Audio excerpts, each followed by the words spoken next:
J'ai toujours eu beaucoup d'admiration pour les gens qui, à un moment de leur vie, osent suivre leur propre voie au lieu du chemin tout tracé.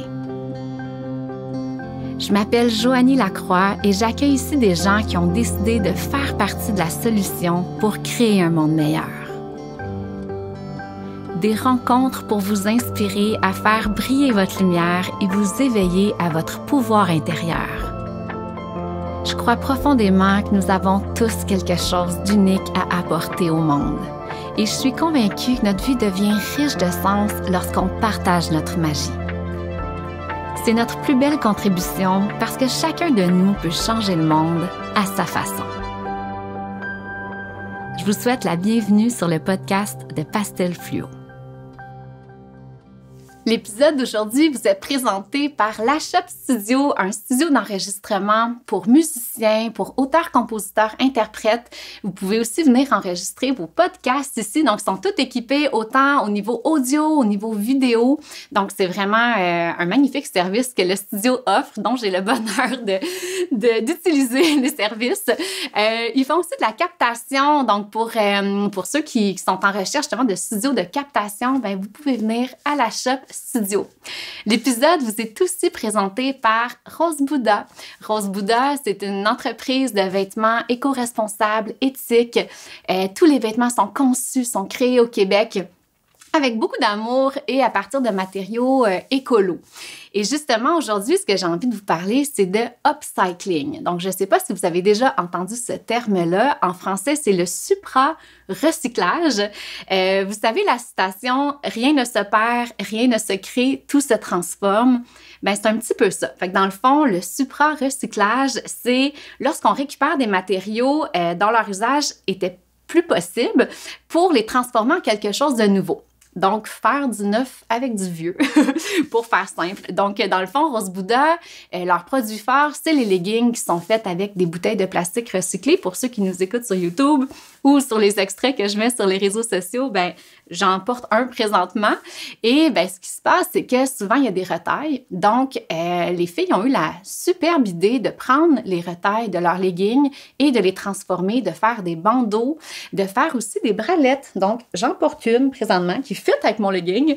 Et c'est super confortable et vraiment, c'est une belle façon de voter avec ses dollars, justement, d'encourager le upcycling. Donc, je vous rappelle qu'on a un 15% de rabais chez Rose Bouddha, donc avec notre code promo, Pastel Fluo 15. Donc, vous avez 15% de rabais sur tout achat de 100$ et plus sur myrosebouddha.com. Au cours des dernières années, j'ai fait bien des formations en développement personnel, j'ai lu bien des livres, fait beaucoup de travail sur moi, mais un des enseignements, un des apprentissages qui m'a le plus transformée, je dirais, c'est quand j'ai découvert le féminin sacré. Et le féminin sacré, en fait, c'est de reconnecter avec sa part féminine, de reconnecter avec toute cette dimension-là qui est un petit peu plus intérieure. Donc, on est dans une société masculine, on évolue dans une société masculine, donc très liée vers l'action, le faire. Et là, on le sent, il y a comme un appel du féminin dans la société. Donc, un appel de prendre soin de soi, de prendre soin des autres, de vraiment reconnecter avec ce qu'on ressent finalement. Et dans le féminin sacré, il y a aussi toute cette relation-là à notre nature cyclique. Moi, je ne savais pas ça avant de découvrir le féminin sacré, que finalement, les femmes, on est des êtres cycliques. Donc, à chaque mois, à travers notre cycle menstruel, on passe à travers 4 phases. Puis chacune de ces phases-là nous amène des cadeaux.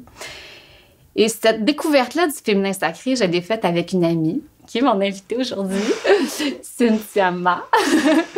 Et Cynthia, j'ai l'impression qu'on a marché main dans la main à la découverte de ce féminin-là, mais Cynthia est plongée comme à 500% dans le féminin sacré. C'est comme si j'ai l'impression quand on a commencé à explorer ça, toi, là, il y a une porte qui s'est ouverte, il y a une voie qui s'est ouverte, un peu comme si toute ta vie, tu avais préparé à ça. Maintenant, tu accompagnes des femmes à reconnecter avec cette nature cyclique-là, avec la richesse de la nature cyclique. Donc, c'est ma première question pour toi, Cyn.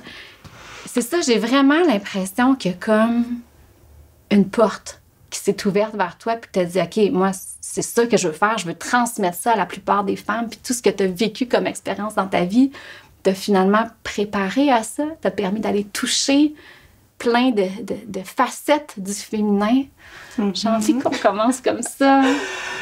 Ah, oui. Ben moi aussi, comme tu disais, j'ai tellement fait de formation. Je suis tellement une fille passionnée. Je suis une fille qui aime s'intéresser à 1001 sujets. Mais quand je suis tombée dans le féminin sacré, puis vraiment toute la notion de cyclicité, comme tu dis, il y a vraiment une porte qui s'est ouverte. Et c'est comme si toute ma perception de la vie s'est transformée.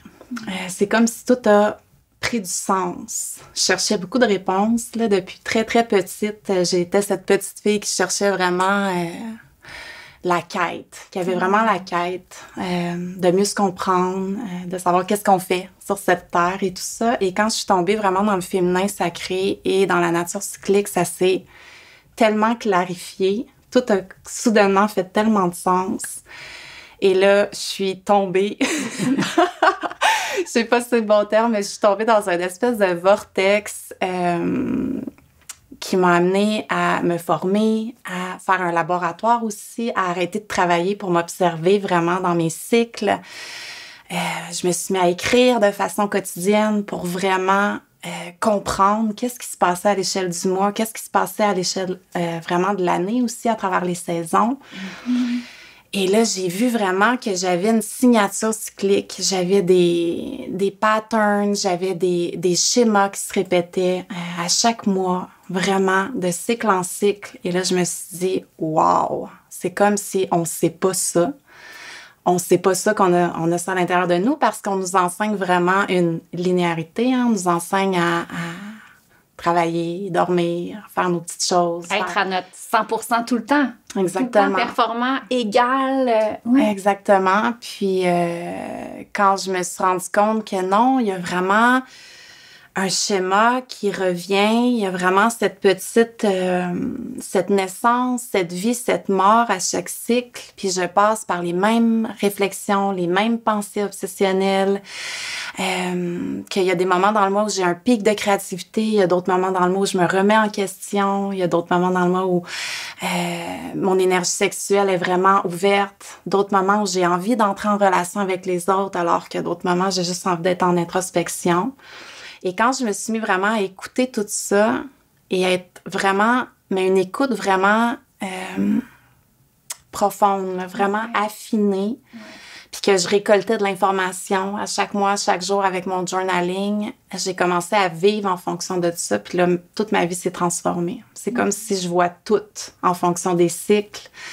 Les femmes qui m'entourent aussi, je suis capable de voir sont dans quelle phase souvent parce que je reconnais les schémas, je reconnais les émotions, je reconnais les défis de chaque phase, mais je reconnais aussi les cadeaux. Tu sais, puis on en a souvent parlé, que chaque phase vraiment du cycle menstruel et du cycle féminin a des défis, puis souvent on voit juste les défis. Ouais. Tu sais, on va voir les défis de la phase prémenstruelle, par exemple, mais il y a des cadeaux. Puis il y a des dons, puis il y a des messages, puis il y a des choses à recevoir vraiment à chacune des phases de notre cycle. Et c'est là que ça devient vraiment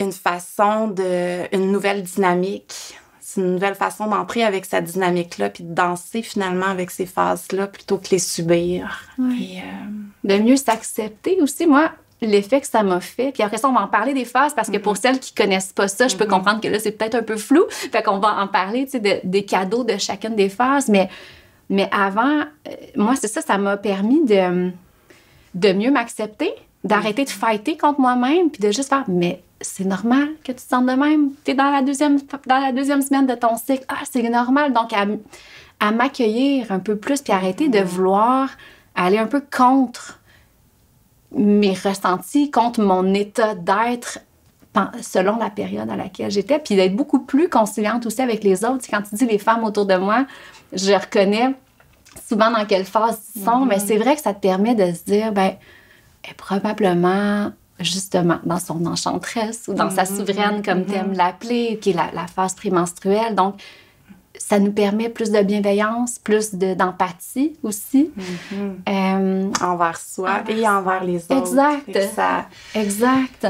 ça l'ouvre tellement. Puis ce que je reçois souvent comme témoignage des femmes, c'est que ça ouvre tellement. Puis je le vis, tu sais, je le vis avec toi. Moi, tout le dialogue de mon cercle a changé. Tu sais, on parle plus de la même façon. Il y a une richesse, il y a une profondeur qui s'est installée parce que cette couche-là de t'es dans quelle phase, comment tu te sens en ce moment, c'est quoi les défis que tu traverses en ce moment. Fait que, ouais, ça apporte beaucoup de bienveillance, beaucoup d'empathie, beaucoup d'acceptation aussi. Puis moi, ça m'a beaucoup renoué avec le concept d'impermanence. C'est comme si avant, par exemple, ma phase prémenstruelle, elle était interminable parce que j'avais oublié que le cycle d'avant, puis d'avant, puis d'avant, puis d'avant, je vivais la même chose. Fait que je la trouvais toujours interminable, alors que maintenant, je le sais que ça passe. Je le sais qu'après l'automne, l'hiver va venir, puis qu'après l'hiver, le printemps va venir. Donc, il y a un détachement, il y a un relâchement, puis il y a une grande acceptation, de mon corps. Le mot qui me vient, c'est ouverture. Là. Tu fais ça, tu sais, celle qui nous écoute sur YouTube, t'es comme... T'ouvres tes bras présentement, puis c'est vrai, c'est comme si tu te laisses te déposer dans ce que tu ressens maintenant, dans ce que tu vis maintenant. Puis même, je trouve, par rapport aux autres, par rapport à nos conjoints de vie, tu sais, quand on est dans des phases plus chargées, ben moi, je l'ai eu, la conversation avec mon chum, je l'ai éduqué là-dessus. Fait que même lui, il est moins à pic avec moi dans certaines périodes. Donc, t'as raison, ça transforme beaucoup, beaucoup le quotidien puis les relations. Ah ouais, vraiment, vraiment. Oui, moi aussi, mon chum. Puis, tu sais, il ne demande qu'à ça comprendre. Puis c'est souvent ça aussi, c'est... Dans ce que j'enseigne, je parle souvent de se réapproprier son corps, de se réapproprier son cycle, mais aussi de mieux se comprendre. Puis à partir du moment où on se comprend mieux, ben on est plus outillé pour expliquer nos états d'âme, expliquer comment on se sent aux autres. Et notre chum, ben lui qui est... Tu sais, les hommes aussi, ils ont une part féminine, hein? Faut pas trop séparer les choses, mais... C'est certain que naturellement, c'est plus linéaire. Donc, des fois qu'on ait des changements aussi drastiques, pour eux, ça peut être bousculant, ça peut être comme « Wow, attends une minute, hier, j'étais l'homme parfait, puis là, aujourd'hui, tu remets tout en question, qu'est-ce qui se passe? » Fait que moi aussi, mon chum, il me suit là-dedans, puis il le voit, puis il reconnaît mes phases, il reconnaît mes archétypes, puis on en parlera tantôt, mais ça apporte beaucoup de douceur dans la dynamique familiale, dans la dynamique de couple, dans les amitiés, comme tu disais tantôt. Puis quand on peut aussi amener ça dans le travail, vraiment, avec nos collègues, il y a une sororité puis qui peut s'installer vraiment super riche, tu sais. J'entends des témoignages de certaines femmes qui me disent « Ah, j'en ai parlé avec mes 2-3 collègues préférés, puis là, on se soutient, tu sais. » Fait que quand je suis dans ma phase menstruelle, ben, ils en prennent un peu plus, puis vice-versa, fait que ça allège, ça fait du bien, ça adoucit le processus d'être une femme dans une société qui nous demande d'être 365 jours par année dans notre été, dans une société qui nous demande de jamais être fatiguée, de jamais ralentir, ce qui est pas durable, c'est ce qui est pas sain. C'est utopique. C'est déconnecté, finalement. Ben oui. Puis c'est beaucoup ça pour moi, la nature cyclique, c'est d'observer la nature, puis les 4 phases, c'est ça aussi, c'est les saisons, donc de voir la nature n'est pas en été 365 jours par année. À un moment, la nature, elle a besoin de se recharger, elle a besoin d'hiberner, puis c'est vraiment durant l'hiver que tout prend sa puissance, hein, que tout prend vraiment dans la terre, que la terre prend tous les nutriments pour que, tu sais, si vous voyez les petits pousses qui sortent au printemps, qui traversent la glace, puis qui cherchent le soleil puis la lumière, c'est tellement résilient. Mais on a tendance à vouloir rester dans son printemps, rester dans son été constamment, puis ça, à la longue, ben c'est épuisant. Et... rester dans le confort. Ouais. Parce que c'est ça, le féminin aussi, c'est d'aller voir sa noirceur, c'est d'accepter qu'on a des phases un peu plus noires, qui nous demande de retourner vers l'intérieur pour avoir de la perspective sur notre vie. Sinon, on est toujours à l'extérieur de soi, en quête de produire, de faire, de cocher notre to-do. Puis on passe à côté de tout un monde. On se prive de tout un monde qui est notre monde intérieur, finalement. Quand on ferme les yeux, qu'est-ce qui se passe? Est-ce qu'on est capable d'aller voir ce chaos-là? Est-ce qu'on est capable d'accepter les parts de nous qu'on aime moins? Puis de s'asseoir avec celle-là pour se donner de l'amour parce que on est notre première mère. Si on n'est pas capable de se materner soi et de s'asseoir avec soi et de vraiment s'observer soi et de se donner l'amour dont on a besoin, on ne sera jamais capable d'aller la chercher à l'extérieur de soi. Fait que c'est passionnant. C'est passionnant. Je t'écouterais parler tout le temps à longueur de journée. Mais justement, tu sais, pour les femmes qui c'est complètement nouveau, là, que c'est comme, attends, on est cyclique, c'est quoi ce cycle-là? C'est quoi ces phases-là? J'ai envie que tu nous partages cette médecine-là. Toi, tu le dis vraiment haut et fort, là. Le cycle menstruel, c'est ta médecine. C'est ça que tu as envie de transmettre. Donc, peux-tu nous expliquer ces 4 phases-là? Les défis de ces phases-là, les cadeaux de ces phases-là aussi, parce que même les phases qu'on aime moins, c'est vrai qu'il y a des super beaux cadeaux, puis ça nous amène à les aimer, finalement, d'aimer chacune de ces phases-là pour ce qu'elles sont à nous apporter.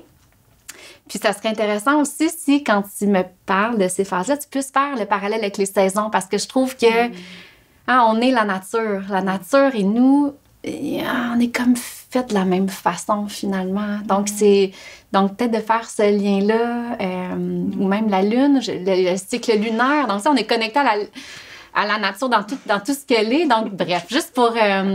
comme ça va permettre aux gens de vraiment peut-être faire des liens, puis... Ouais. OK, ben... On plonge.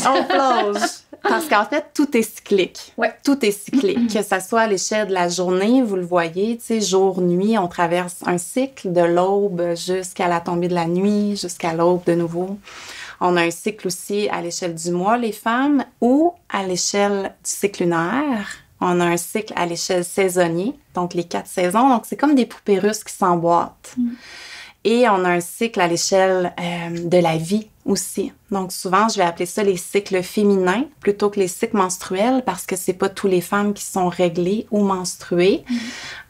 Donc, elles peuvent se fier au cycle lunaire. Si on n'a pas ces règles, on peut vraiment se fier au cycle lunaire. Et le voir à l'échelle de sa vie. Donc, on va traverser, la femme, ces 4 grandes étapes-là aussi. On va traverser à travers notre vie un printemps, un été, un automne et un hiver. Donc, si on rentre là-dedans, c'est tellement, tu sais, c'est tellement un monde. Je pourrais passer une semaine par phase. Donc, je vais vraiment essayer de rendre ça le plus digeste possible. Donc, la première phase du cycle féminin, c'est la phase menstruelle. Donc, la phase menstruelle qui équivaut à peu près au jour 1 au jour 7. Donc, on va prendre un cycle de 28 jours en sachant qu'il y a seulement 13% des femmes qui ont un cycle de 28 jours, mais juste pour les besoins de la cause. Donc, ça va faire 4 pointes de 7 jours, OK? À peu près.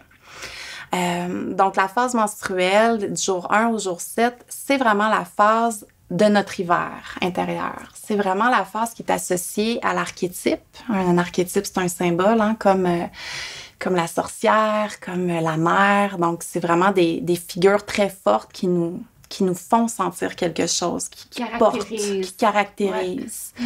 Ouais. Donc, c'est associé à l'archétype de l'ancienne, la grand-mère, la grande sage. Il y en a qui vont l'appeler la femme sage. Moi, j'aime aussi l'appeler la visionnaire parce que c'est une phase dans laquelle, justement, vu que c'est notre hiver intérieur, qu'est-ce qu'on fait en hiver, habituellement? souvent, on va être plus casanière. On va avoir envie d'être à la maison. On va avoir envie de manger chaud, de prendre soin de soi, de se mettre une grosse couverture de se devant mettre une grosse couverture, de se faire une infusion. C'est vraiment un appel du temple intérieur. Donc, c'est vraiment une phase qui nous appelle à plus d'introspection, à ralentir. Un peu si on imagine cet ours blanc durant l'hiver qui marche très lentement, puis qui berne, puis qui... J'aime dire aux femmes, prenez la posture de la grand-mère du village quand vous êtes dans votre phase menstruelle. Est-ce que la grand-mère, vous l'imaginez en train de courir partout dans le village ou vous l'imaginez assise à regarder autour d'elle, à contempler? Moi, j'aime m'imaginer la grand-mère comme ça. Donc, de vraiment prendre ce rythme-là qui est plus lent, qui est plus doux. Donc, notre phase menstruelle qui est associée à l'hiver, mais qui est aussi associée à l'élément de la terre. Donc, chaque phase est associée à un élément particulier. Donc, la terre, hein, qui est vraiment cet élément le plus grossier, mais qui nous amène à être vraiment près d'elle. Donc, ralentir au maximum, ça veut dire aussi être moins dans, justement, l'effervescence comme l'élément de l'air, tu sais, d'être plus ancré, groundé. Chez soi, près de ses racines.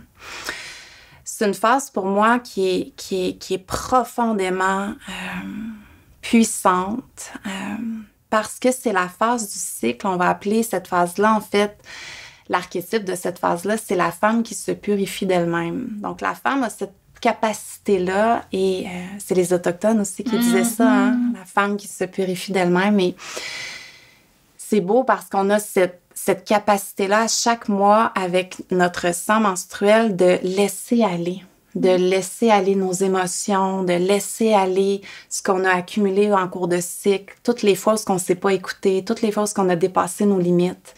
Comme un grand nettoyage. Un grand nettoyage. Reset. Ah ouais, c'est une détox naturelle. Souvent, je fais la blague de ça, mais... Les femmes disent « Ah, je serais due pour une détox de jus vert » ou « Tu sais, je serais due pour une détox. » Mais à chaque mois, on vit une détox si on s'autorise à la vivre vraiment. Donc, c'est ce grand relâchement, c'est cette phase où on s'abandonne au processus. C'est vraiment associé à la mort aussi. Donc, à notre capacité à laisser mourir ce qui a besoin de mourir, ce qui est vraiment désuet dans notre vie, pour laisser place à plus de légèreté après l'hiver pour accueillir le printemps. Donc, pour moi, ça, c'est les cadeaux. Et quand on apprend à ralentir au début, c'est un peu comme quand on commence à méditer. Ça va être chargé. Des fois, il y a tellement de trafic quand on commence à méditer que c'est décourageant. Mais les premières fois, on observe notre cycle menstruel. On sentira peut-être pas les cadeaux d'emblée. T'sais, on va plus sentir la fatigue, on va sentir les douleurs, on va sentir le corps qui parle avec des mots, MAUX, parce que c'est un reflet amplificateur de ce qu'on a vécu au cours du dernier cycle. Donc, à quel point tu as pris soin de toi, à quel point tu t'es écouté. Et si c'est pas le cas, ton corps va te le dire. C'est beau en même temps. Moi, je trouve magnifique. Que c'est... Souvent, on est comme contre notre corps, mais... Attends un peu, ton corps, il fait juste protéger qui que tu es. C'est un allié. C'est un allié, c'est ça. C'est un allié incroyable. Ouais. C'est... il nous dit tout à chaque instant, on le sait. Si on s'assoit avec notre corps, qu'on a mal au ventre, il nous le dit. Ce que tu as mangé, c'était pas une médecine pour toi aujourd'hui. Il va te dire quand tu es fatigué. Il va te dire quand tu as soif, mais c'est juste d'être à l'écoute de ça. Puis d'en faire un allié plutôt qu'un ennemi, plutôt que le corps devienne un fardeau. Comment faire en sorte que le corps devienne un cadeau, un allié? Oui, de l'information. Oui. C'est de l'information constamment. Ouais. Des fois, on n'a pas envie de l'écouter. Puis c'est une chose que j'enseigne beaucoup aux femmes, de s'asseoir avec la douleur. Puis souvent, on veut des quick fix dans notre société. Fait qu'on a mal, on prend une pilule. Puis j'ai rien contre ça. Mais il y a quelque chose de tellement puissant. Puis tu sais, on en a souvent parlé, hein, que ce soit une douleur émotionnelle, mentale, à tous les niveaux. Mais une douleur physique, il y a vraiment quelque chose de vraiment...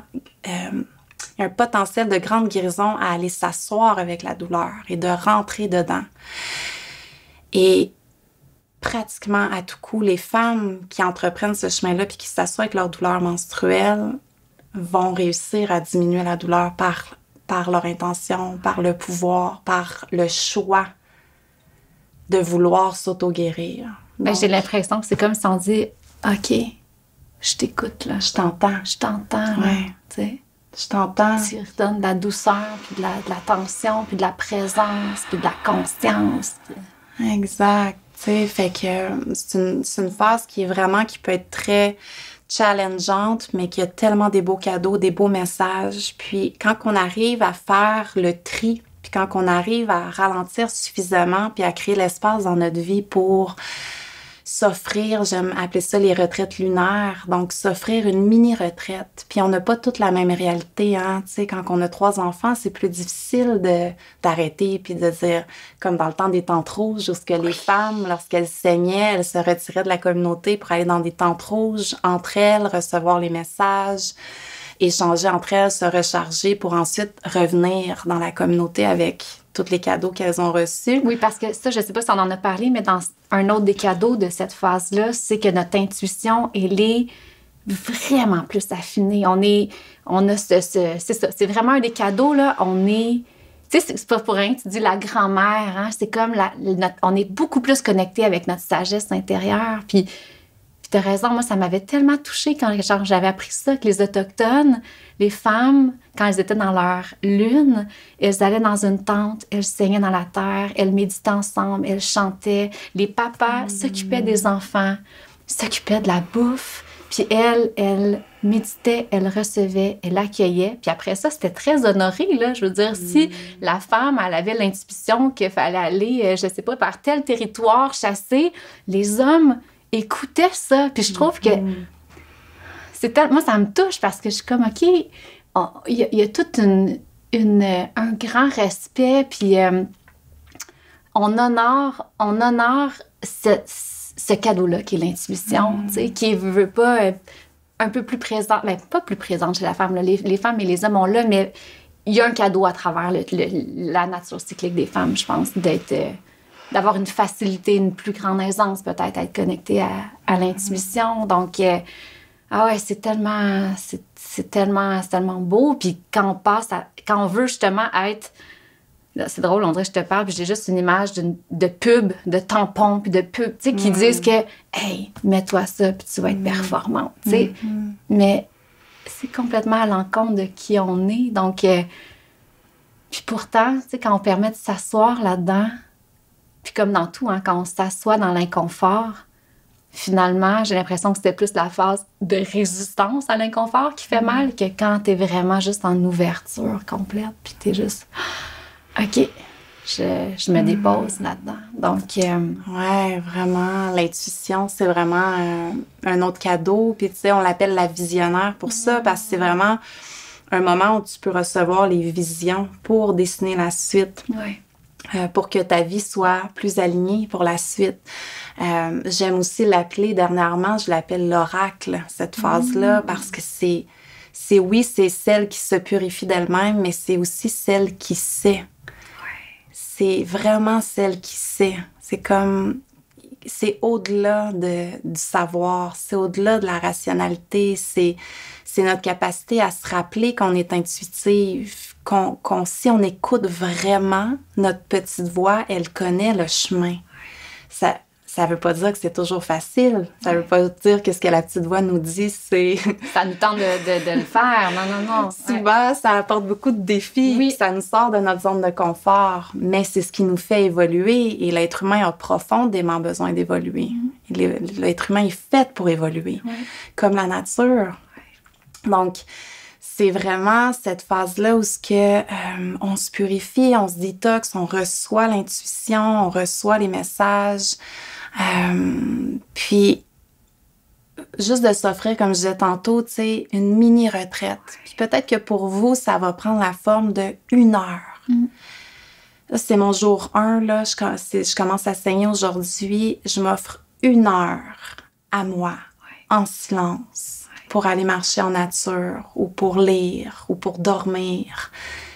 Puis il y en a pour d'autres que, tu sais, il y a plusieurs femmes que je suis que maintenant, ça fait partie, ils le mettent dans leur agenda. Puis ça, c'est le cadeau d'avoir des cycles un peu plus réguliers. C'est de pouvoir planifier d'avance. Et là, moi, je prends aucune consultation pendant mes lunes pour être pleinement vers l'intérieur. Donc, c'est... Même quand on a des enfants, j'écoutais un podcast avec Quantique Maman, Karine, puis elle disait qu'elle, il y a 2 jours par mois, son jour 2, 3, souvent, là, sinon jour 1, 2, mais ses enfants, son mari le savent, elle ne cuisine pas, elle prend des bains, elle est dans un moment, elle est dans sa chambre, elle se fait comme sa propre tente rouge, mais chez elle. Puis c'est ça, c'est vraiment son moment self-care. Elle écrit dans son journal, elle lit, elle fait juste se déposer, tu sais. Puis, fait que tu sais, c'est à nous aussi, je pense, de s'honorer en premier. Puis après ça, de voir, bon, mais qu'est-ce qui est possible dans ma réalité? Mais... Puis on est souvent le frein à soi-même. Ben oui, c'est ça. Donc, est-ce que c'est vraiment parce que tu as trop de responsabilités ou que tu es trop dans le jus que tu veux pas arrêter ou parce qu'arrêter te rend inconfortable? Et là, c'est un autre. Parce que moi, les premières fois que j'ai arrêté, je savais pas quoi faire de ma peau, là. Ouais. Une fois que j'avais lu 1 heure, que j'avais fait une sieste d'1 demi-heure, j'étais comme, OK, il reste 10 heures dans la journée, qu'est-ce que je fais? Ouais. Puis à un moment donné, ça s'apprivoise, ce rythme-là. Donc, des fois, c'est pas tant d'arrêter complètement, mais juste dans l'attitude, de ralentir, de marcher plus lentement, de faire les choses en pleine conscience, de parler moins parce que la parole est extrêmement énergivore. Donc, de privilégier le silence à la parole. Donc, tout ça va amener un peu plus d'introspection, puis une opportunité de se recharger, une opportunité de remplir nos batteries. Donc, on a souvent l'impression qu'on se vide durant cette phase-là. Donc, oui, il y a le sang menstruel qui s'écoule, mais on se sent tellement fatigué puis à bout, souvent, qu'on a l'impression qu'on se vide. Sauf que si on ralentit, c'est la période pour se recharger. C'est la période pour remonter vraiment notre énergie à son plein potentiel. Puis le reste du mois, on en bénéficie. Ben oui. Les 3 semaines qui suivent après ça. Exactement. Et on en bénéficie ou on en paye le prix, en fait. Là. Ça va dans les 2 sens. Ça va dans les 2 sens. Fait que ça, grosso modo, c'est notre hiver, c'est notre phase menstruelle. Puis après l'hiver, bien évidemment, il y a le printemps. Fait qu'après ce grand repli vers soi, après ce retour à la noirceur qui est associé à la nouvelle lune, à la lune noire et à la nouvelle lune, la lune va prendre son ascension, le printemps va se pointer le bout du nez, on va être plus dans l'élément de l'air. Donc, on passe de la terre à l'air. Donc, souvent, c'est un contraste qui est très marqué. On va sentir tout de suite l'énergie remonter. À moins qu'on se soit pas suffisamment reposé, on peut se sentir fatigué plus longtemps. Mais souvent, si on a ralenti, on s'est reposé, on s'est offert du temps pour soi, on va sentir le printemps, il y a un pic d'énergie. s'inviter, là. Oui. Là, soudainement, alors qu'on n'avait pas envie de voir personne, on avait besoin d'être chez soi, là, on a envie de voir le monde, on a envie de réaliser des choses, on a envie d'être dans l'action, on a une grande capacité à s'organiser, à planifier.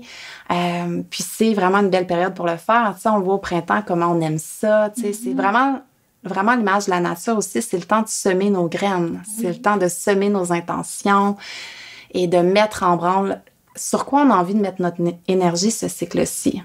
Puis souvent, on va avoir tendance dans cette phase-là à s'éparpiller parce que là, quand on sent cette énergie-là, on veut en profiter. On veut tout faire. On veut tout faire. Fait que là, on va surcharger notre agenda. On va partir plein de projets en même temps. Donc, c'est de trouver de la tempérance là-dedans. C'est de trouver un flow qui soit durable dans le temps. Donc, de se rappeler qu'on a 4 phases, de se rappeler que dans 3 semaines... Je serais plus dans cette vibe-là, là. C'est ça. Ouais. Donc, de voir sur quel projet on a envie de mettre notre énergie. Puis là, compte tenu que nos hormones, on est plus dans notre phase folliculaire, là, il y a vraiment une remontée au niveau des hormones. Donc, tout notre système nous supporte. Donc, on va avoir plus de facilité à digérer, plus de facilité à dormir. Comme tout est plus facile. On est plus efficace. Hein? C'est là que c'est le temps de... Ouais, c'est au travail, c'est ça, exact. Hein? Donc, ça, c'est notre printemps qui est associé à l'archétype de la jeune fille. Donc, c'est vraiment associé, tu sais, la phase d'avant, c'était vraiment la grand-mère. Donc, c'est la phase de la vieillesse, de la sagesse de notre cycle. Donc, quand on est ménopausé, ben, le printemps, lui, c'est vraiment lié à l'enfance, l'adolescence et le début de la vie adulte. J'aime l'appeler aussi la révolutionnaire parce que si on le voit à l'échelle de la vie, c'est vraiment cette petite révolution qu'on vit à l'intérieur de nous. Tu sais, quand on vit une crise d'adolescence ou quand on vit une crise identitaire puis qu'on a besoin de se définir comme être humain en dehors de nos parents, on vit cette petite révolution-là. Puis on peut le vivre aussi à l'échelle du mois, vraiment d'être comme « Qu'est-ce que j'ai envie de faire de ma vie? Qu'est-ce que j'ai envie d'offrir au monde? » Puis c'est cette drive-là, cette révolution-là qui va nous amener à avancer, à vraiment réaliser nos rêves, finalement. Puis, c'est l'héritière. Tu sais, tout est un cycle, il n'y a jamais de début, il n'y a jamais de fin. Fait que pour moi, cette phase-là, c'est aussi une énergie d'héritière, qu'est-ce qu'on porte comme bagage, comme être humain de nos lignées. Puis souvent, j'ai constaté par ma propre expérience, puis les femmes qui m'entourent, que dans cette phase-là, un des défis, au-delà de se sentir éparpillé puis tout ça, c'est tout le lien à notre enfant intérieur. Donc, il peut y avoir souvent des vieilles blessures qui vont remonter par rapport à nos traumas d'enfance. Pour les femmes qui ont vécu de l'intimidation ou la peur du rejet, la peur de l'abandon, c'est vraiment des trucs qui vont remonter durant cette phase-là. Ouais, fait que c'est l'élément de l'air, hein? Si on peut donner un autre symbole. Ouais. Donc, l'air, le vent, de virevolter, c'est l'effervescence, c'est comme justement d'essayer. C'est léger. Ça va dans tous les sens. C'est adaptable, c'est malléable. Fait que, ouais, l'air, c'est vraiment un bel élément qui nous donne envie vraiment de danser, de chanter, justement, de connecter avec notre enfant intérieur. La joie. La joie pure et dure. Oui. Puis d'être pas dans... on peut être dans un accomplissement de go, go, go, je veux faire mes choses, mais on peut aussi être simplement dans la légèreté de suivre nos passions, d'exister. Ouais. Puis j'aimais beaucoup quand tu disais... sur quoi j'ai envie de mettre mon énergie ce mois-ci. Moi, tu vois, ça a été une belle médecine parce que... Je suis tellement passionnée que des fois, je suis étourdissante puis je m'étourdis moi-même. Puis ça m'aide dans cette période-là de justement me dire, OK, tu sais, ton temps, là, il est limité. Là. Fait que où est-ce que tu mets ton énergie? Où est-ce que tu mets ton temps dans ce mois-ci? Tu sais, donc, de vraiment, où est-ce que tu mets ta semence? Moi, ça m'aide à focusser puis à juste donner une direction, tu sais, à ce mois-là. Puis, c'est vraiment une belle médecine. Vraiment, vraiment. Vraiment. Fait que si vous avez tendance à vraiment être quelqu'un de très passionné, à 1001 projets, qui a tendance à l'éparpillement, ça peut être une phase qui a besoin d'un peu plus de, comme je disais tantôt, de tempérance puis de direction. Fait que s'il y a... Moi, je sais, hein, puis là, on pourrait parler d'Ayurveda aussi, mais tu sais, moi, j'ai beaucoup d'air dans ma constitution ayurvédique et ça fait que je suis très adaptable comme l'air, mais j'ai tendance à être éparpillée aussi. Donc, j'ai besoin d'une pratique qui m'ancre beaucoup, qui me ramène dans le moment présent. Donc, souvent, dans cette phase-là, je vais avoir plein de post-it sur mon mur parce que les idées affluent, puis je vais tout faire, je vais tout réaliser. Puis là, c'est de voir, OK, dans les 20 post-it, est-ce que je peux en choisir 1, 2 ou 3 maximum sur lesquels je vais vraiment concentrer mon énergie. Ouais. Puis là, y donner de l'amour tout au long de mon cycle. Puis en sachant que le prochain cycle, je pourrais me concentrer sur les autres post-it. Mais pour l'instant, sinon, notre énergie, plutôt que d'être canalisée, est dispersée. Ouais. Puis ça, c'est extrêmement énergivore. Hein? On pense que le multitasking, c'est une qualité d'être dans notre société, d'être capable de faire du multitasking, mais c'est extrêmement irritant pour le système nerveux. Ouais. C'est comme le stress. Pour le système nerveux, on est toujours en train de se réadapter. Ça nous désancre à chaque fois.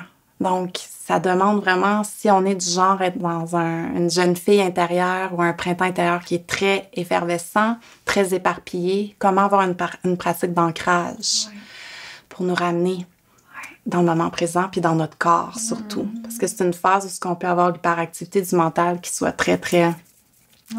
Ça bouillonne. Oui. Ouais. Je comprends ça. Je la connais très bien, cette phase-là. Ouais.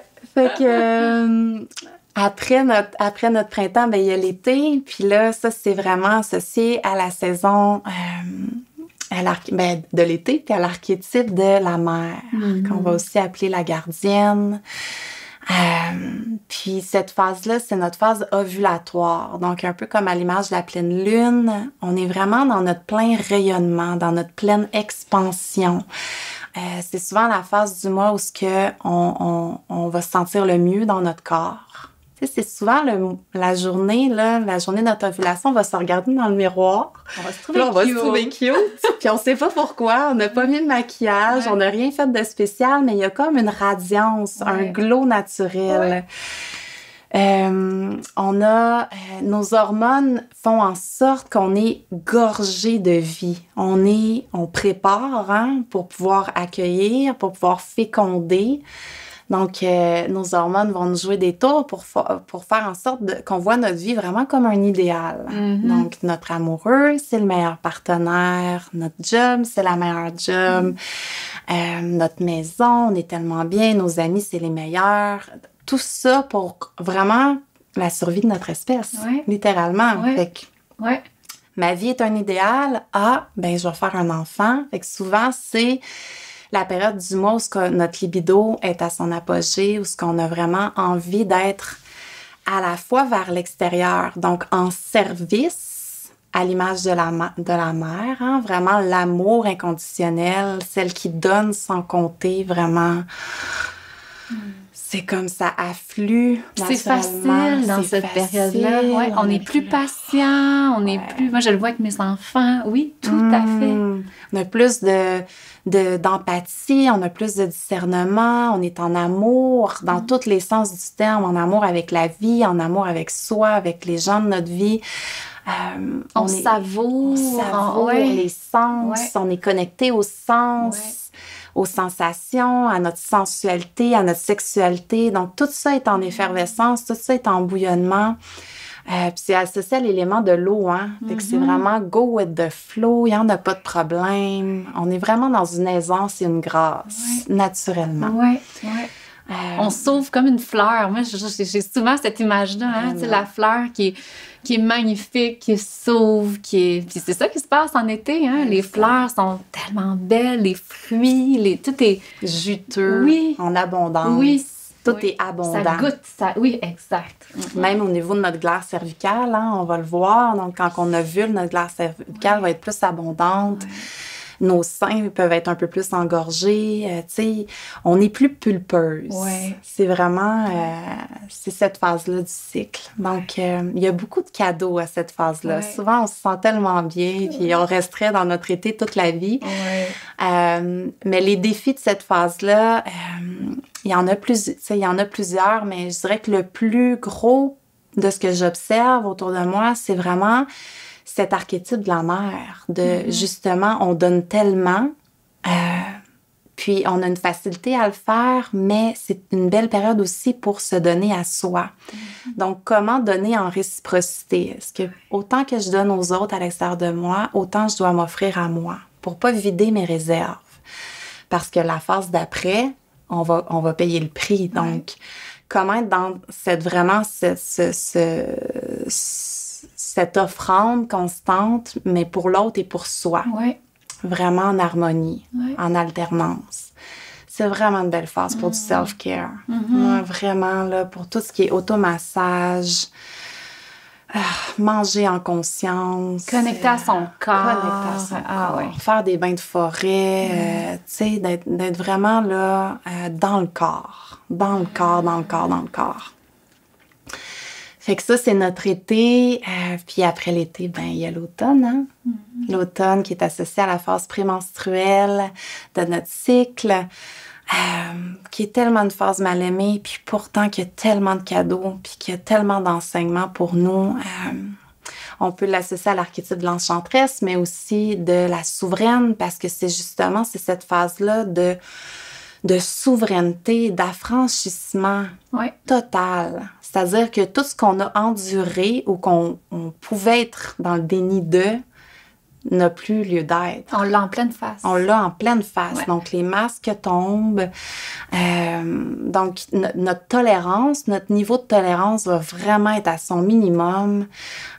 Donc, c'est là qu'on peut être en contact avec des émotions plus comme l'irritabilité, la colère, la jalousie, puis tout ce dark side, tout notre côté plus sombre qu'on veut pas voir. Chaque être humain, on a un côté sombre. On veut être dans la lumière, on veut être dans l'amour. Puis je suis la première à vouloir être dans ces espaces-là puis cultiver ces espaces-là, mais on a tout un dark side. Donc, comment est-ce qu'on peut le voir? Comment est-ce qu'on peut s'asseoir, encore une fois, comme on s'assoit avec la douleur? Comment est-ce qu'on peut s'asseoir avec ces émotions-là qui sont plus challengeantes? On a tous des irritants aussi. Moi, je trouve que c'est ça aussi, c'est dans cette phase-là. Puis avant, je l'aimais pas, cette phase-là. Puis là, c'est un cadeau parce que tes irritants, tes voix, tu peux plus passer à côté. Puis moi, souvent, j'ai hâte, dans cette phase-là, je me dis, OK, c'est vrai que là, tu sais, comme j'ai pas de maison depuis 1 an et demi. Ouais. Puis là, la semaine passée, j'étais dans cette phase-là. Puis, là, j'étais plus capable, là, tu sais. Puis même mon chien, j'étais comme, regarde, chérie, tu sais dans quelle phase que je suis. On prend ça avec un grain de sel quand même, mais ça me montrait, tu sais, j'avais une soif d'ancrage, une soif de... Exact. Donc, mais en même temps, c'est beau. Bon, j'en étais très consciente, mais je l'avais tellement en pleine face. Puis ça, dans toutes toutes les irritants qu'on peut avoir dans nos vies, justement. Tu sais, si on sent que c'est pas juste d'être avec telle personne, tel conjoint ou telle amitié, mais on les sent plus. Donc, c'est comme une gardienne de notre vérité, une gardienne de qu'est-ce qui me fait vraiment du bien à moi, qu'est-ce que j'ai vraiment besoin à moi, puis de vraiment nous montrer ce qui nous fait plus du bien dans notre vie. Ça nous montre où est-ce qu'il faut faire le ménage, finalement. Puis, écoute, c'est un beau cadeau. Ça vient avec des... C'est ça, on est à pic, puis on est en... Mais c'est intéressant en même temps, tu sais. Ça nous demande de sortir de notre zone de confort. Ça nous demande de faire des changements. Ça nous demande un recalibrage, un réalignement. Qu'est-ce qui fonctionne pas dans ta vie? Oui. Qu'est-ce qui est désuet? Oui. Puis là, tu peux plus te raconter d'histoire. Tu peux le reste du mois. Ça va passer. Moi, cette phase-là, je la vois vraiment comme un tête-à-tête avec ton âme. Je m'assois avec mon âme, puis on fait le post-mortem, vraiment du cycle. Et là, tu peux plus te mentir. Donc, si ça fait 3, 4, 5, 6 mois, 1 an, 2 ans, qu'à chaque fois que tu arrives dans ta phase prémenstruelle, tu as envie de lâcher ta job, peut-être qu'il y a place à amélioration. Peut-être qu'il y a un espace où ce que tu pourrais t'offrir plus de respect, plus d'honorer tes besoins. Fait que c'est vraiment, vraiment, tu sais, on la voit vraiment comme la reine du chaos, cette phase-là. C'est la souveraine, mais moi, dernièrement, ça va encore plus loin que ça. C'est l'impératrice. C'est comme je suis reine de mon royaume. Et pour être reine de mon royaume, j'ai besoin que ça soit aligné. Puis tout ce qui n'est pas aligné, va me ramener à faire du ménage. Puis souvent, c'est une énergie, tu sais, qui est très yang, active et tournée vers l'intérieur. Donc, j'en ai pas parlé dans les autres phases, mais tu sais, c'est une énergie qui est très intense, associée à l'élément du feu, de la transformation, mais très intériorisée. Puis si on ne sait pas comment canaliser cette énergie-là et qu'on la sent partout à l'intérieur de notre corps, on sait comment un feu, ça peut être destructeur, hein? Faut apprendre à danser avec cette énergie-là qui est plus dense. Puis souvent, on va la projeter sur les autres. Donc, c'est vraiment une phase où on va manquer de tact. On va avoir tendance à avoir la mèche plus courte, comme on dit, parce qu'on ne sait pas comment la canaliser. Donc, c'est une autre phase. Si je parlais dans la phase précédente qu'être dans son corps, c'est important, mais dans cette phase-là aussi, moi, des fois, c'est juste un 5 minutes de shaking ou je me mets une bonne toune, puis je laisse tout aller mon corps, puis beaucoup d'expiration par la bouche, puis beaucoup de flexion vers l'avant pour relâcher vraiment toute cette chaleur-là qui monte à l'intérieur de moi pour me transformer, hein, pour muer. C'est associé à la phase de la préménopause, hein? Puis on dit souvent que les femmes en préménopause, elles traversent l'épreuve du feu. C'est pour ça les bouffées de chaleur, puis tout ça. Donc, c'est la même chose, mais à l'échelle du mois. Donc, on vit notre crise existentielle, on vit notre quête de sens. Puis c'est beau. C'est beau parce que c'est ça qui nous permet de se réaligner. C'est ça qui nous permet de faire le point puis d'être comme, d'être dans notre vérité. Oui. Clairement, là, ça marche plus, oui, tu sais. Oui. Fait que, mais c'est sûr que quand on veut rester dans notre zone de confort, on va rencontrer de la résistance. On va rencontrer... Parce qu'on aime ça, être dans notre zone de confort. Ben oui. Qu'est-ce que tu veux, tu sais?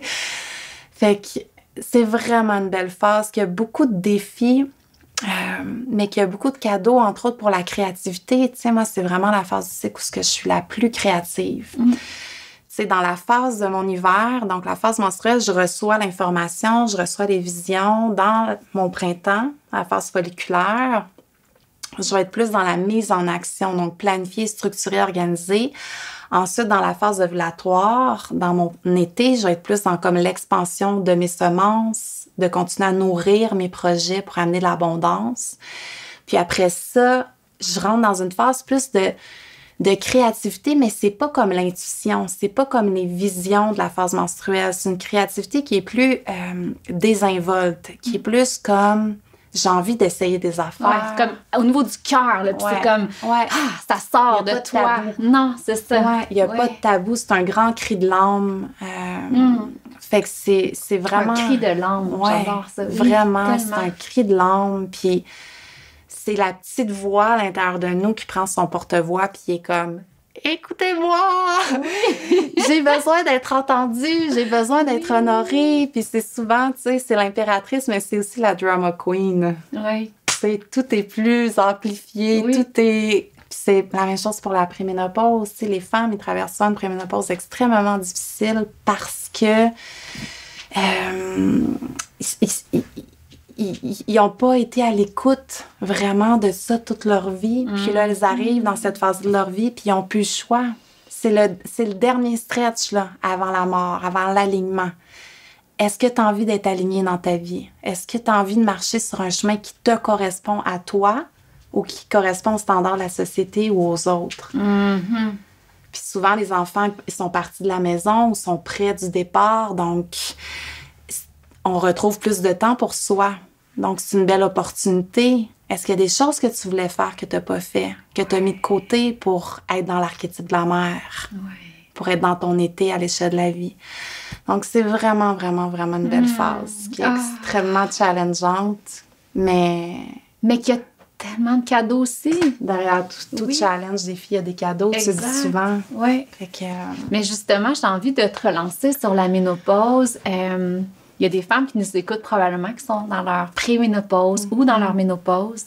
Moi, avant de connaître tous les enseignements du féminin sacré, ben comme pas mal toutes les femmes, je me dis que j'ai peur d'être rendue là, tu sais. Mais toi, là, bon, faisons dans 10 ans à peu près, tu sais, on va être rendus là, les deux, plus ou moins. Maintenant que tu as toute cette connaissance de la nature cyclique, comment est-ce que... Tu sais, j'ai envie, supposons, là, on se connecte à Cynthia dans 10 ans, en préménopause. Tu l'abordes comment, cette période-là? Tu la ressens comment? Est-ce qu'elle te fait encore peur? Est-ce qu'elle te... Est-ce qu'il y a tellement de perceptions négatives sur cette période-là? Puis j'ai envie de savoir, toi, qu'est-ce que tu entrevois? T'as-tu hâte? Ouais. Moi, je suis excitée de vivre mes archétypes à l'échelle du mois, mais aussi à l'échelle de la vie. Ouais. J'ai hâte de rentrer dans la préménopause pour décortiquer la souveraine à l'échelle de la vie, tu sais, puis vraiment ressentir tout ce qu'elle a à m'enseigner. J'ai hâte, mais parce que je suis déjà en marche et en préparation pour cette phase-là. Et je pense qu'on devrait toujours être en préparation pour la prochaine phase. Tu sais, c'est comme quand on devient mère. C'est un cadeau, c'est merveilleux, mais mon Dieu, qu'on savait pas que tout ça nous attendait. Tu sais, c'est comme les témoignages que je reçois des femmes, c'est... OK, tu sais, si on m'avait dit, si ça avait été détabouisée ou que l'information serait plus digeste parce que c'est un océan d'informations. Fait que c'est de se préparer à ces grands portails-là de notre vie comme femme. Puis des fois, on n'a pas l'espace, on n'a pas le temps parce qu'on va à 100 000 à l'heure, mais de voir comme si j'ai l'opportunité de savoir que je vais faire un enfant dans 1 an, est-ce que je peux déjà commencer à me préparer en sachant évidemment qu'il y aura plein de surprises, puis c'est parfait, ça fait partie de l'expérience, mais en sachant que c'est inévitable de traverser la préménopause, comment est-ce que je peux me préparer d'avance? Lire là-dessus, parler aux anciennes, leur demander comment ils ont vécu ça et prendre soin de soi en sachant que ça va être un reflet amplificateur, comme je le disais tantôt, de notre vie. Donc, le niveau de stress qu'on va avoir vécu va se manifester à ce moment-là. Toutes les fois où on n'a pas été dans notre vérité, notre alimentation, l'activité physique, on les connaît, on sait qu'est-ce qu'il faut faire pour être en santé. Tout ça va avoir un impact sur l'équilibre hormonal. Puis c'est souvent les hormones qui jouent au yo-yo, puis les hormones qui font des grosses montagnes russes, qui vont nous faire en sorte qu'on va avoir soit un cycle menstruel vraiment intense ou une préménopause vraiment difficile qui peut s'échelonner sur plusieurs années. Fait que c'est juste de se préparer en sachant qu'on va arriver à l'automne. Si vous êtes présentement dans votre été, préparez-vous déjà à l'automne qui s'en vient. On a peur de mourir. Ça, j'ai vraiment beaucoup reçu ça dans les enseignements yogiques. Toutes les fois qu'on fait Shavasana, qu'on s'entraîne à mourir, mais pour moi, les cycles, c'est la même chose. C'est comme si à chaque cycle, je m'entraîne à mourir. À chaque cycle, je m'habitue à traverser un automne, une préménopause à l'échelle du mois. Donc, quand je vais arriver à ma préménopause, je vais avoir été entraînée. Une femme traverse entre 400 et 500 cycles dans sa vie. Donc, imagine si on enseignait aux petites filles, dès la ménarche, tous ces savoirs-là. Elles auraient entre 400 et 500 cycles pour se préparer. Puis elles arriveraient dans la préménopause avec tellement plus d'aisance.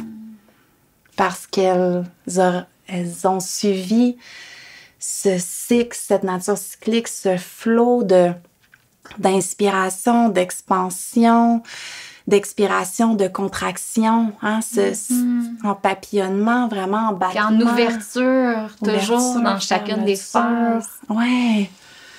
Ce retour vers soi, cette ouverture vers le monde, ce retour vers soi, puis c'est cette danse quand on apprend dans le yin, dans le yang, dans le yin, dans le yang, dans l'été, dans l'hiver, dans l'été, dans l'hiver, que on n'a plus peur de l'hiver. Donc, oui, il y a tout un aspect physique, il y a tout un aspect qui est hormonal quand on arrive dans la préménopause. Puis il y en a qui sont plus disposés à avoir une préménopause plus difficile au point de vue hormonal. Mais moi, je pense qu'il y a un gros travail au niveau énergétique à faire, au niveau émotionnel, puis dans nos habitudes de vie. Le rythme. Ouais. Quel rythme on prend au quotidien, à l'échelle de notre semaine? Comme la nature qui se repose à chaque jour, elle se repose la nature. Puis à chaque jour, elle est dans sa pleine expression. Donc, comment est-ce qu'on peut apprendre à faire ça plutôt qu'être tout le temps dans notre été ou dans notre jour, finalement? Puis quand la noirceur arrive à la préménopause, ben on l'a vu, la noirceur. On s'est familiarisé avec elle. On l'a apprivoisée. Donc, la souveraine a crié moins fort. Et là, on peut rentrer... Il y a des femmes qui vont rentrer dans cette phase-là très doucement, comme la phase prémenstruelle. Les femmes ils me font les témoignages que... Puis moi aussi, je le vis, tu sais, quand on prend soin de soi, c'est doux. Des fois, là, elle va passer, on la sent même pas. Tout est tellement aligné. Hop, on tombe menstrué. On n'a même pas eu un petit moment d'irritabilité. Ça a été doux. Fait que c'est possible de vivre une préménopause comme ça aussi. Mais c'est certain que ça passe par le rythme, par les habitudes de vie, par l'alignement qu'on a dans notre vie, par la qualité de nos relations, par l'amour qu'on se donne. Est-ce qu'on s'est materné durant la phase de notre mère, durant l'archétype de la mère de notre vie, tu sais? Fait que c'est tout ça qui va faire en sorte que le passage vers la préménopause va être plus doux. Puis, tu sais, je pense qu'on a un gros travail à faire comme société aussi de... C'est comme s'il y a une étape pour la femme, c'est la maternité. Oui. On parle jamais de la ménarche pratiquement, qui est les premières lunes, puis on parle très rarement de la préménopause. Donc, les femmes sont confrontées à... Ils vivent un énorme changement, là. Elles passent d'être cycliques à perdre... Tu sais, elles perdent ce rythme-là. C'est un deuil, un gros deuil à faire. Fait qu'autant qu'on peut se plaindre d'être menstruées, hein? Il y en a beaucoup qui sont comme « Ah, j'ai tellement hâte que ça finisse » parce qu'ils sont pas conscientes de ça. Oui, ils sont pas conscientes du pouvoir. Du pouvoir et de la richesse de tout ça. Oui. Puis, en même temps, je sais pas ce que j'allais dire. Mais t'as raison, c'est un deuil. Moi, Ouais, je vais vivre un deuil à ce moment-là, c'est sûr. Exact, ouais. Il y a un grand deuil à vivre. Puis c'est ça, je voulais dire, par rapport à la société, tu sais, c'est un passage obligé. Arrêtons de faire comme si ça n'existait pas. Ouais. La femme va traverser ça. Ouais. Puis je le vois, hein, j'ai des amis en préménopause parce que ça commence, l'âge moyen, c'est 42 ans. Puis je le vois, tu sais, puis un peu comme on parlait d'éduquer nos hommes, d'éduquer nos familles sur la nature cyclique, c'est la même chose pour la préménopause. Il y a des hommes qui voient leur conjointe, ils la reconnaissent pas, littéralement, quand elle traverse la préménopause. Alors, si on est outillés comme société, si on est au courant, si on détabouise ce passage-là, si on ouvre le dialogue, ça va être plus doux pour tout le monde. Fait que ouais, il y a encore beaucoup de travail à faire, mais je pense que, comme tu disais dans ta présentation au début, on en parle de plus en plus. Tu sais, quand on a commencé en féminin sacré, on entendait un peu parler, mais... Ah non, il y a quelque chose qui ça l'explose. Là. Il y a un appel profond. Il y a un appel de reconnecter aux qualités du féminin, hein, qui sont la réconciliation, la guérison. On en a tellement besoin en ce moment. C'est... L'art de prendre soin, d'honorer le vivant, d'honorer le vivant, donc de s'honorer soi, d'honorer la nature, de pas venir au détriment de d'autres choses, donc de s'honorer, mais pas au détriment de l'autre. Ah, c'est tout à fait, c'est tellement riche. Justement, juste pour faire du pouce sur la ménopause, c'est peut-être qu'il y a des femmes qui sont ménopausées, qui se disent « Oh my God, j'ai passé à côté de cette médecine-là toute ma vie. » Puis c'est normal parce qu'on en a pas entendu parler. On commence à en entendre parler. Une autre belle façon de se connecter à notre nature cyclique, et les hommes peuvent s'y connecter aussi, c'est la lune. Ouais. Est-ce que tu veux juste m'en parler un petit peu, juste pour ces femmes ménopausées, ces femmes qui n'ont pas de lune, ces femmes, parce que là, probablement en plus que ça va donner envie à tellement de monde d'enlever peut-être la pilule contraceptive. Puis de voir le pouvoir de ça, mais quand même, il y a beaucoup de femmes qui ont, c'est ça, qui ont pas leur lune. Donc, comment est-ce qu'on peut se connecter à notre nature cyclique si on n'a pas cette médecine-là à l'intérieur? Avec tous les autres cycles, tu sais, je parlais des poupées russes tantôt, mais souvent, une des belles façons de se connecter avec ça, c'est le cycle lunaire. Fait que le cycle lunaire a 4 phases. Comme le cycle menstruel, le cycle lunaire dure en moyenne 29,5 jours, alors que le cycle menstruel dure 28 jours. Et c'est pourquoi on dit que l'astre lunaire est l'astre féminin, l'astre de la femme, parce que vraiment, ça se suit. Tu sais, à l'époque... quand il n'y avait pas de pollution, quand il n'y avait pas d'écran bleu, qu'il n'y avait pas de lumière artificielle, hein, on ovule et on est menstrué grâce à notre glande pinéale. Hein. C'est vraiment nos glandes qui envoient des messages à nos ovaires et tout ça. Donc, on était menstrués à la nouvelle lune et on ovulait à la pleine lune. Mais là, avec nos rythmes de vie, tout ça, on est un peu partout. Déconnecté. Un peu partout dans le cycle lunaire. Donc, il y a moyen de se connecter au cycle lunaire qui porte les mêmes énergies que le cycle menstruel. Donc, la lune noire, quand c'est tout noir dans le ciel, et la nouvelle lune sont associées à la phase menstruelle, donc l'hiver. Donc, si on n'est pas menstrué, on peut avoir un calendrier lunaire, puis à chaque fois que c'est la pleine lune, de se faire une petite retraite, de juste ralentir pour s'offrir ce temps de repli, ce temps de repos. Puis ensuite, la lune ascendante qui va être associée vraiment à notre phase folliculaire. Donc, quand l'énergie remonte, quand la lumière réapparaît dans le ciel tranquillement, ben là, on est vraiment dans la phase de notre printemps. On est vraiment dans la phase folliculaire jusqu'à la pleine lune dans son plein paroxysme, dans son plein rayonnement, qui va être associé à notre été, à notre archétype de la mer, vraiment à l'image de ce ventre rempli d'abondance. Puis après ça, la lune descendante, quand elle va tranquillement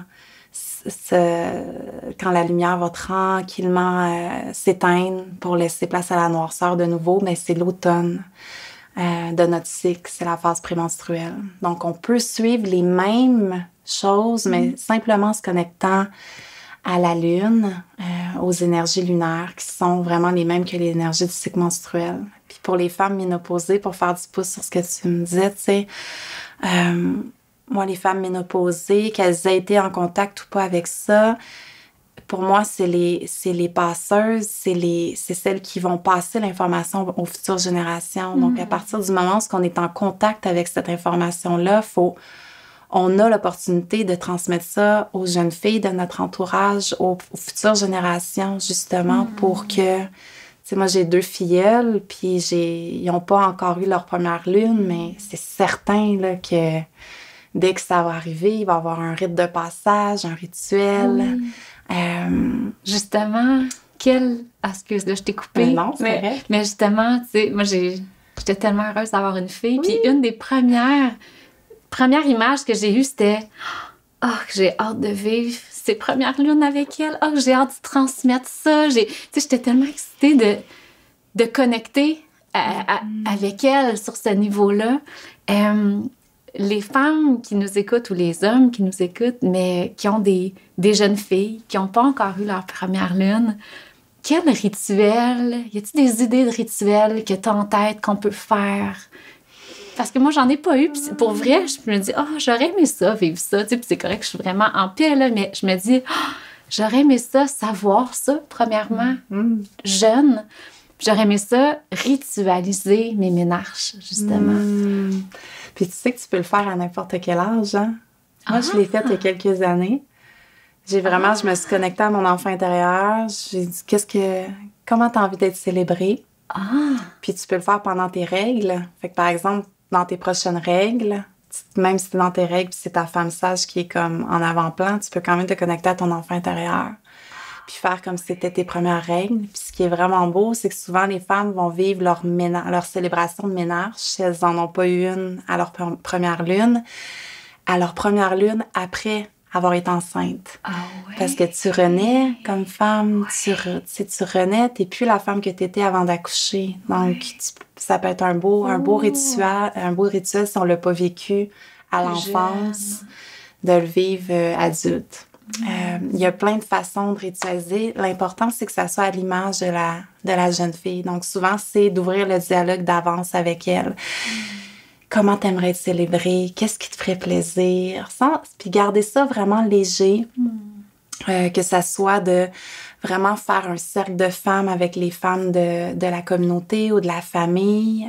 Souvent, juste les femmes qui ont déjà été menstruées pour vraiment amener cette sagesse-là.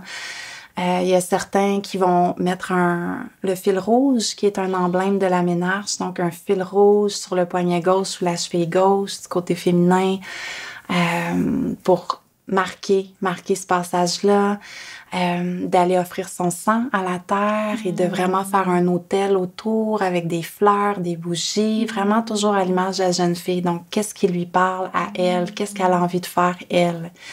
Puis peut-être que pour elle, ça va être d'aller manger une crème glacée. Puis c'est parfait. C'est parfait aussi, mais d'amener l'attention sur elle, d'amener le sacré aussi, le sacré là-dedans. Fait que... D'amener le sacré. Oui, d'amener le sacré dans ce passage-là qui est très, très important. Tu sais, la ménage va vraiment déterminer comment on va percevoir et vivre notre cycle, mais notre féminité aussi, comment on va accepter notre nature cyclique et notre féminité. Donc, moi non plus, je me rappelle même pas comment j'ai vécu ça, là. Fait que je me suis offert un rituel avec une image de moi, petite fille, puis des bougies, des fleurs. Ah, c'est sûr que je fais ça. Ouais. Ah, C'est merci. vraiment beau. Merci. Il est jamais trop tard. Ben non, c'est ça. Il est jamais trop tard. Ouais. C'est comme, même si on est ménopausé, il est jamais trop tard. Ouais. On peut se connecter à la lune, on peut se connecter aux saisons. Il y a tellement de façons de se connecter à la nature cyclique de l'existence. C'est partout, c'est en tout.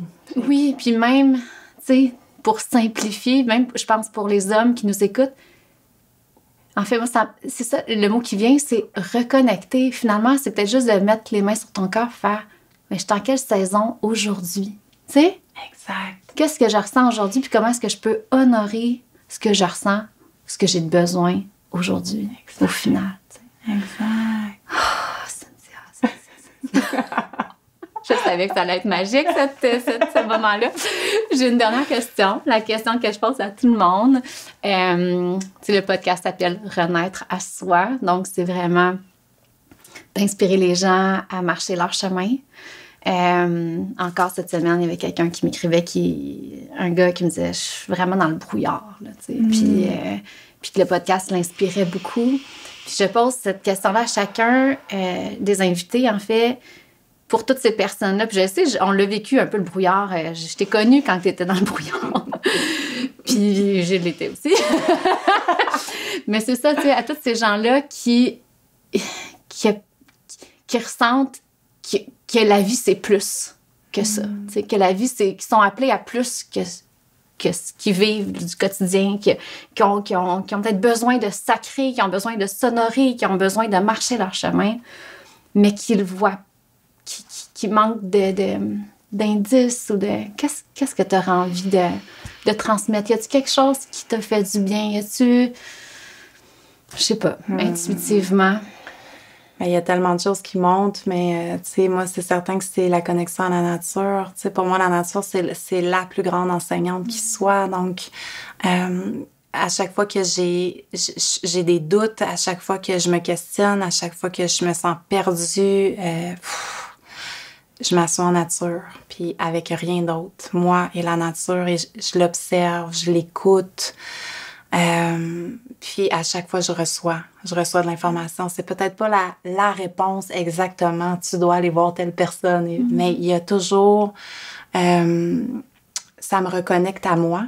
Ça me reconnecte à qui je suis. Comme tu disais tantôt, on est la nature. Donc, des fois, on est dans ce brouillard parce qu'on est complètement déconnecté d'elle. On sait plus d'où on vient.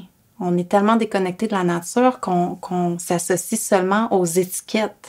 Je suis le père de telle personne, je travaille à telle place, j'aime faire du plein air, peu importe. Ouais. Donc, on a beaucoup d'étiquettes, mais on oublie qu'à la source, on est la nature. On fait partie d'elle. Donc, en l'observant, on se rappelle qui on est.